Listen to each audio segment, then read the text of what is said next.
গল্পের শুরুতেই আমরা দেখতে পাই একটি মেয়ে মন খারাপ করে জানালার দিকে তাকিয়ে বসে আছে আর বাহিরে বৃষ্টি হচ্ছে। তখনই মেয়েটা বলে উঠল, মাঝে মাঝে আমাদের জীবনটা মেঘলা আকাশের মতো হয়ে যায়। চারপাশ থেকে সমস্যাগুলো যখন ঘিরে ধরে তখন মনে হয় সব পথ বন্ধ।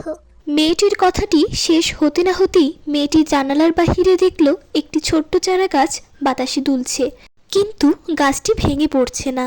এই দৃশ্যটি দেখা মাত্রই মেয়েটি বলে উঠল, কিন্তু আল্লাহ কি বলেননি ইন্না মাআল উসরি ইউসরা, অর্থাৎ নিশ্চয়ই কষ্টের সাথে স্বস্তি রয়েছে।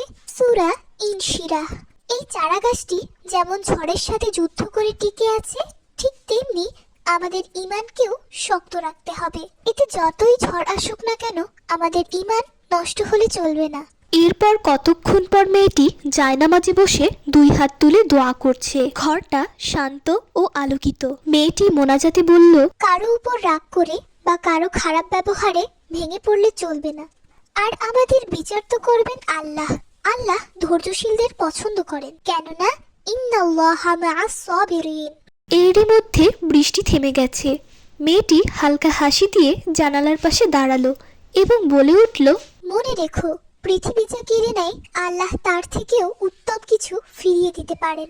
শুধু তার উপর ভরসা রাখো এবং নিজের কাজটা সততার সাথে করে যাও।